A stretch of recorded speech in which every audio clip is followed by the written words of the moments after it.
जो संस्था है अगर और वैश्य समाज, उनके जो पदाधिकारी आपके बीच बैठे हैं उनका परिचय आपको करा दूँ।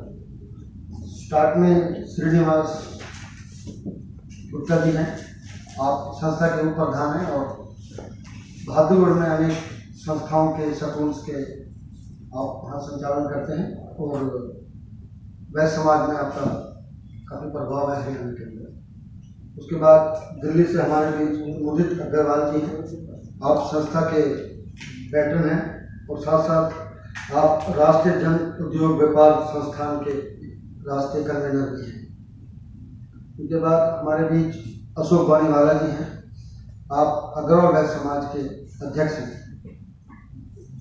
उनके लेफ्ट में संतोष मंगल जी हैं, आप संस्था के पैटर्न हैं और आप कई बड़े बड़े प्रभावशाली व्यक्तियों के एडवाइजर, कंसल्टेंट और स्ट्रेटेजिस्ट हैं और आप काफ़ी प्रभाव रखते हैं और विचारक भी हैं और आपने कईयों को एडवाइस देकर काफ़ी महत्वपूर्ण योगदान समाज को दिया है। अग्रवाल वैश्य समाज संस्था का गठन 2009 में किया गया था। इस संस्था का मुख्य उद्देश्य समाज के लोगों को जागरूक करना और उनका राजनीति में अधिक रोल हो, इसका प्रयास करना है। हमने हरियाणा में पायलट के रूप में लगभग हर एक पंचायत में, जिला परिषद में, नगर पालिकाओं में, नगर परिषद में, नगर निगम में, एमएलए चुनाव में, एमपी के चुनाव में अपने लोगों को अधिक से अधिक चुनाव लड़ने की प्रेरणा दी और हम काफ़ी हद तक कामयाब हुए और उसका रिजल्ट आज ये है कि हरियाणा में 8 विधायक समाज से आते हैं। हमारा उद्देश्य पार्टी से हटकर समाज को मजबूत करना है। अभी आज आपको जो तकलीफ देने का जो हमारा मकसद है वो थोड़ा बताना है कि जो कुछ पार्टी के नेतागण समाज को बहुत हल्का जो ले रहे हैं, समाज को जो कमज़ोर समझ रहे हैं, वो ऐसा नहीं है, इसलिए आपको आज तकलीफ दी। सबसे पहले मैं गुजारिश करूँगा मुदित जी से, पहले मुदित जी क्योंकि दिल्ली से हैं और आप काफ़ी समाज में एक्टिव रहते हैं। जैसे मैंने बताया कि आप समाज के संरक्षक हैं और राष्ट्रीय जन उद्योग संस्थान के राष्ट्रीय कन्वीनर भी हैं। तो सबसे पहले मैं रिक्वेस्ट करूँगा मुदित जी से, अग्रवाल जी से, कि वो थोड़ा बताएं कि आज का क्या हमारा उद्देश्य और क्यों अपने विचार आपके सामने रखना चाहता हूँ। मुदित जी।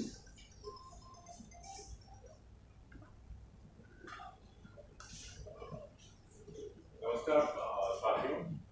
लेकिन मैं हमेशा एक चीज मानता हूँ, समाज में हर व्यक्ति के अलग अलग रोल होते हैं। तो जैसे मैं वैश्य समाज का हिस्सा भी हूँ, लेकिन साथ में मैं पॉलिटिकल एक्टिविस्ट हूँ। मैं दिल्ली प्रदेश कांग्रेस कमेटी का उपाध्यक्ष भी हूँ। जैसे आप लोग पत्रकार हैं, लेकिन आप समाज का हिस्सा भी हैं, आप एक वोटर भी हैं। तो हर आदमी की अलग अलग जिम्मेदारी होती है और एक आदमी की भी अलग अलग जिम्मेदारी होती है। तो यहाँ हम उपस्थित हुए हैं आज वैश्य संस्था, जिसका मैं एक हिस्सा हूँ, उसकी तरफ से आप लोगों को संबोधित करने के लिए। देखिए, बीजेपी के मुरलीधर राव जी थे, जिन्होंने अभी पीछे एक स्टेटमेंट दी थी और बहुत ही शर्मनाक स्टेटमेंट ये दी थी कि ब्राह्मण और वैश्य समाज तो हमारी जेब के अंदर है। देखिए, किसी भी इंसान, किसी भी समाज के बारे में ऐसे शब्दों का प्रयोग करना बहुत ही एक, मैं इसको कहूँगा, निंदनीय काम है। देखिए, जो सरकारें होती हैं उनका काम होता है लोगों के विकास का कार्य करें, चाहे वो किसी भी समाज के हो, चाहे वो व्यापारी हो, चाहे वो किसान हो, चाहे वो बंधुआ मजदूर हो, चाहे कोई भी हो, क्योंकि हमारा उद्देश्य ये होता है कि हम देश को उन्नति के रास्ते पे ले जाए। लेकिन जब कुछ राजनीतिक दलों के मेंबर्स की ऐसी सोच होती है कि कोई वर्ग उनकी जेब में है, ये क्या मानसिकता दिखाता है? ये दिखाता है हम इस वर्ग को सिर्फ एक वोट बैंक मानते हैं और वोट के लिए सिर्फ उनका इस्तेमाल करते हैं, जिसकी ये संस्था बहुत भर्त्सना करती है। और हम अपील करेंगे कि उनको तुरंत अपने पार्टी पदों से और बीजेपी की सदस्यता से बीजेपी का जो हाईकमान है बर्खास्त करें, क्योंकि ये रूढ़िवादी सोच है जो पहले तो समाज को अलग अलग वर्गों में बांटता है, फिर वर्गों में बांट के ये देखता है कि इसका मैं फायदा कैसे उठा सकूं, और फिर समझता है कि ये तो हमारा बंधुआ मजदूर है। देखिए, एक बात मैं जरूर मानता हूं, पिछले वर्षों में काफी वर्षों से जो वैश्य समाज है वो बीजेपी की तरफ हमेशा आकर्षित रहा था। लेकिन मैं एक चीज और कहता हूं, अगर मैं कांग्रेसी हूं और वैश्य समाज या ट्रेड ऑर्गेनाइजेशन का मैं हिस्सा हूं, मेरा काम दलगत राजनीति से उठ के जो व्यापारियों की बात है, जो समाज की बात है, वो सरकार के सामने लाई जाए, चाहे वो मेरी सरकार भी हो और वो भी कोई गलत काम करे। मेरा उद्देश्य और मेरा धर्म बनता है मैं उस बात को भी उजागर करूं। मैं इसको ऐसे कहूंगा, अगर मैं कांग्रेसी हूं और राजस्थान सरकार कोई वैश्यों के लिए या व्यापारियों के लिए गलत काम करती है, मेरा फर्ज बनता है मैं उसके विरोध भी आवाज उठाऊं, क्योंकि जब तक हम समाज के हित की बात नहीं करेंगे और अगर दलगत राजनीति में फंस जाएंगे तो समाज का हित कभी नहीं हो सकता। ये समझना बहुत जरूरी है। और एक चीज मैं इसमें जरूर बोलना चाहता हूँ, जब मैं बात करता हूँ, मैं समाज की बात कर रहा हूँ, तो समाज की सब बात करें, लेकिन जब हम अपने समाज की बात करते हैं, हम किसी दूसरे समाज पे उंगली नहीं उठाते। अगर हम ट्रेडर्स की बात करते हैं, हम ये नहीं कहते कि आप सिर्फ ट्रेडर्स के लिए करो, किसानों के लिए कुछ मत करो या दलितों के लिए कुछ मत करो। देखिए, हम अपनी बात कहते हैं, लेकिन सरकार का काम होता है सबको साथ में सरकार का काम है। देखिए, एक व्यापारियों की तकलीफ बहुत रही है पिछले साल से। सबसे ज्यादा इनकम टैक्स व्यापारी देते हैं, जो देश चलता है वो व्यापारियों के पैसे से चलता है। लेकिन धीरे धीरे देश में वातावरण ऐसा बन गया जैसे व्यापारी तो चोर है। कहीं ना कहीं सरकार से ये भी इंडिकेशन आने लगा कि जो व्यापारी है वो तो सिर्फ टैक्स की चोरी करता है, और देश में जो काम इतना वो करते हैं, जो व्यापार करते हैं, जो रोज की तकलीफें उनको है, उसके बारे में वो बिल्कुल ध्यान नहीं देते। जहां तक आप वैश्य समाज की बात करते हैं, ज्यादातर लोग व्यापार में है, इसलिए मैं वैश्य समाज और व्यापार को जोड़कर रहा हूं। इस मानसिकता से सरकार को भी हटना चाहिए। देखिए, उनको ये रियलाइज होना चाहिए जो वैश्य समाज है उसका बहुत कॉन्ट्रीब्यूशन है देश की इकोनॉमी के प्रति। जो देश में टैक्स कलेक्शन होती है उसका बहुत बड़ा रोल है उनका, तो उनको इज्जत मिलनी चाहिए और जो उनकी तकलीफें उनको दूर करनी चाहिए। देखिए, जो ये मानसिकता की मैंने बात की, ये कैसे नजर आती है। अगर आप माफ कीजिए, मैं इसको दलगत राजनीति नहीं बनाना चाहता, लेकिन सच को सच और झूठ को झूठ बोलना भी चाहिए, नहीं तो हम जो अपना समाज है उसके साथ हम ईमानदारी नहीं बरतेंगे। देखिए, चाहे आप जीएसटी का गलत इंप्लीमेंटेशन देखें, चाहे आप डीमोनेटाइजेशन देखिए, चाहे आप अभी पीछे कोरोना काल देखिए, आप ये बताइए ना, इस सरकार ने व्यापारी की मदद क्या की है। मुझे आप 4 चीजें बता दीजिए, 4 छोड़िए, चलिए एक चीज बता दीजिए जिसमें मदद की है। कोरोना काल में व्यापारी बहुत परेशान था। अगर मैं दिल्ली का एग्जाम्पल लेता हूँ तो यहाँ लोगों के बिजली के बिल भी आ रहे थे कमर्शियल, चाहे दुकानें बंद थी, फैक्ट्री बंद थी, लेकिन पूरे कमर्शियल बिल आ रहे थे, कोई मदद नहीं की गई। एमसीडी द्वारा वो जो फैक्ट्री लाइसेंस होता है उसको 1000 गुना बढ़ाया गया, सैकड़ों गुना बढ़ाया गया। ये सारी चीजें हैं जो व्यापारी जूझ रहे हैं समय हिंदुस्तान में, और ऊपर से उनको चोर बोला जाए, ऊपर से ये बोला जाए ये तो हमारे बंधुआ मजदूर है। वाकई में भत्सना करने लायक ये इनकी स्टेटमेंट थी और इनको तुरंत पार्टी से बर्खास्त करना चाहिए। धन्यवाद। हम लोगों ने जो आकलन किया, लगभग आपको मुझे बताते हुए हर्ष होता है कि देश का लगभग 67% जो रेवेन्यू है वो ये समाज कंट्रीब्यूट करता है। तो बहुत बड़ा फिगर है, क्योंकि जैसे कि अभी मुझे जी ने बताया कि हमारा जो समाज है ज़्यादातर व्यापार करते हैं, ट्रेड करते हैं, इंडस्ट्री करते हैं। और सरकार डिफरेंट स्टेट्स में हमने देखा, यूनियन टेरिटरी में देखा और केंद्र लेवल राष्ट्रीय स्तर पर देखा, लगभग 67% हम लोग रेवेन्यू कंट्रीब्यूट करते हैं। तो हमारा समाज बहुत अधिक प्रभावशाली है। ऐसा नहीं है कि इसका अर्थ राजनीतिक रूप में हम पीछे हो सकते हैं, परंतु समाज के योगदान में हमारा बहुत बड़ा रोल है। हमारे बीच श्रीनिवास जी हैं, आप जिस मैंने बताया, चाहे आज़ादी की लड़ाई रही हो, हमारे समाज से ही राष्ट्रपिता महात्मा गांधी के नेतृत्व में आज़ादी की लड़ाई लड़ी गई और देश आज़ाद हुआ। हमारे समाज से लाला लाजपत राय जी ने अपने शरीर पर लाठियां सही और शहादत दी थी, और कितने ही समाज के नेताओं ने जेड़े काटी हैं, शहादतें दी हैं। ऐसे समाज को कोई भी व्यक्ति अगर निरादर की दृष्टि से देखे या उसके प्रति निरादर भाव रखे, तो उससे शर्मनाक घटना नहीं हो सकती। ये बात वह समाज के लिए नहीं कही है, ये उस व्यक्ति ने और जिस संगठन से वो संबंध रखते हैं उसके संस्कार की वजह से एक समाज को, एक अग्रणी समाज को, एक देशभक्त समाज को ऐसे कटु वाक्य कहे गए।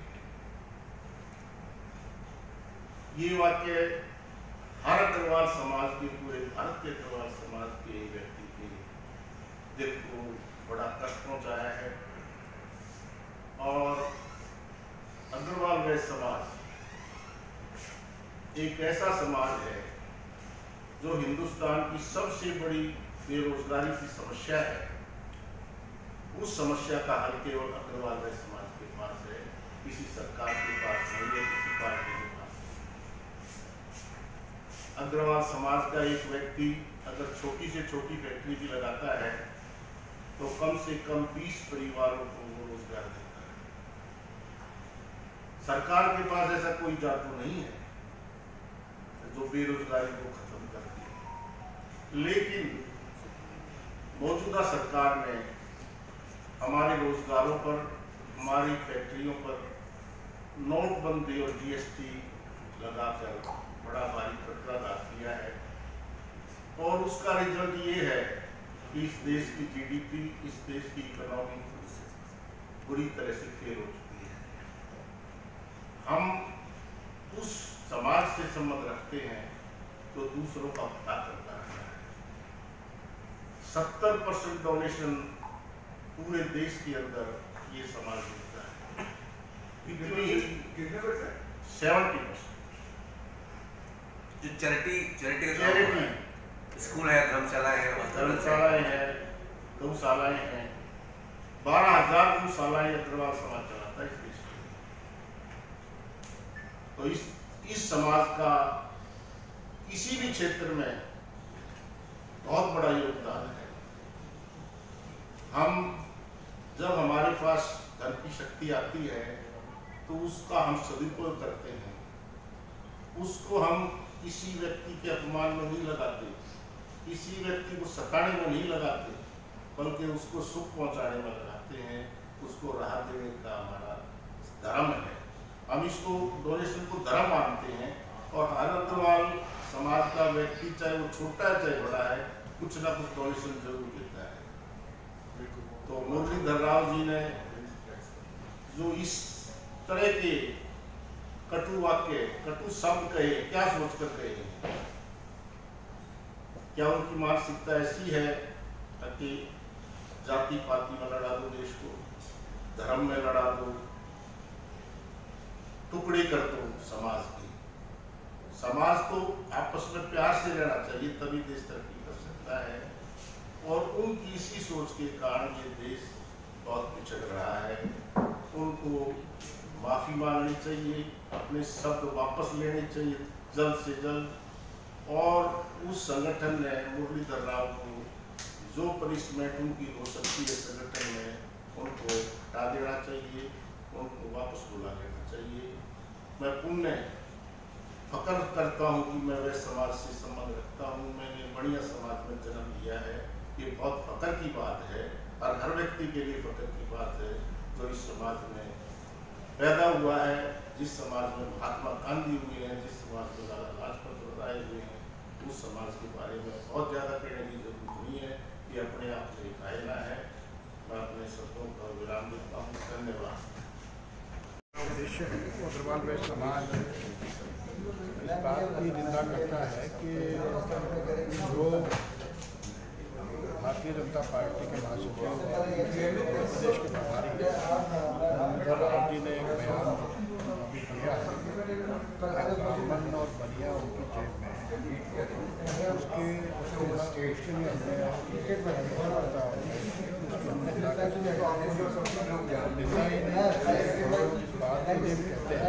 हमने कि वो क्षमा मांगे और ये भी डिफाइन करें कि ये जो उन्होंने बयान दिया है ये पार्टी का है,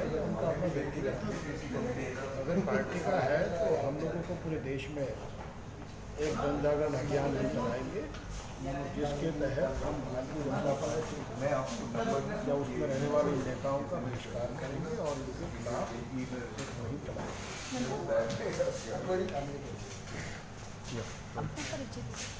संतोष मंगल, राष्ट्रीय संयोजक अग्रवाल वैश्य समाज।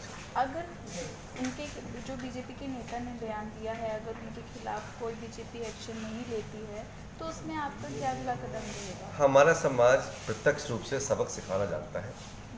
वह समाज के नोट और वोट के बिना कोई पार्टी सत्ता में नहीं आ सकती, और उनको कैसे ये पता चलेगा, ये हमको डिक्लेयर करने की जरूरत नहीं है। क्या आप उनके खिलाफ अपनी पार्टी खड़ी करेंगे या ना जरूरत नहीं है मैडम। हमारे नोट के बिना और हमारे वोट के बिना कोई पार्टी सत्ता में नहीं आ सकती, तुमको पता है, सर पार्टी जानती है। तो आप अपना वोट का अधिकार, हमारा वोट और नोट दोनों नहीं मिलेगा उनको। ये है साफ बात।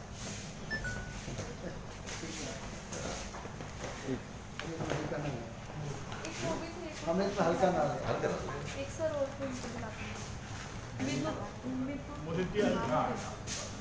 बीजेपी के एक मिनट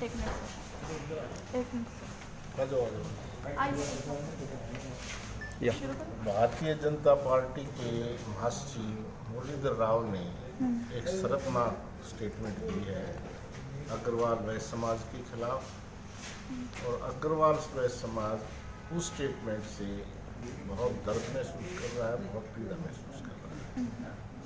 किसी भी जिम्मेवार आदमी ने ऐसी अच्छी स्टेटमेंट नहीं देनी चाहिए। ये घटिया सोच का परिचायक है। कोई भी समाज छोटा नहीं होता, और वैश्य अग्रवाल समाज तो इस देश का सबसे अग्रवाल समाज है। कभी भी कोई भी क्षेत्र हुआ है इस समाज में, चाहे स्वतंत्रता का संग्राम हो, चाहे व्यापार की बात हो, चाहे भारत का निर्माण करने की बात हो, इस समाज ने बढ़ चढ़कर अपना योगदान दिया है, और उसके परिणाम सामने आए हैं इस देश के तरक्की।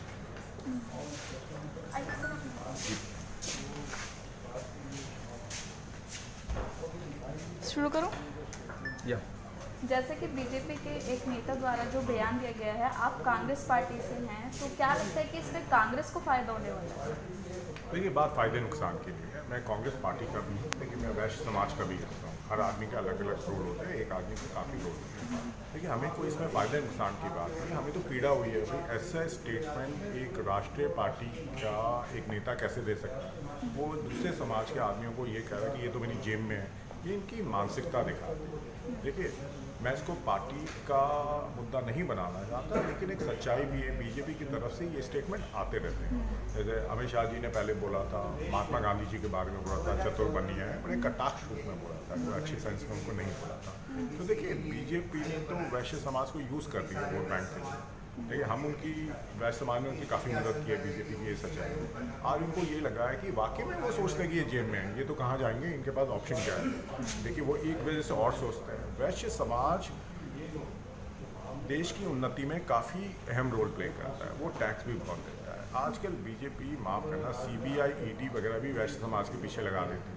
तो वो ये सोचती है इनको तो हम उंगली के अंदर दबा के रखो, और जैसे हम चाहेंगे वैसे करेंगे। अगर ये आवाज़ उठाएंगे तो हम इनका सर भी कुचल देंगे। तो ये इनकी मानसिकता है, जिसकी मैं घोर बसना करता हूँ।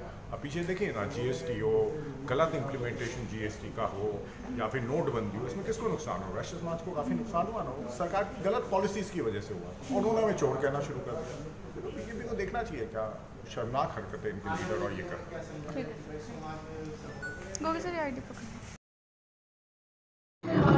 निष्पक्ष, निर्भय और सत्य बताते हैं। हम आपके लिए ऐसी खबरें लाते हैं। KKN न्यूज़ समाज को आईना दिखाते हैं।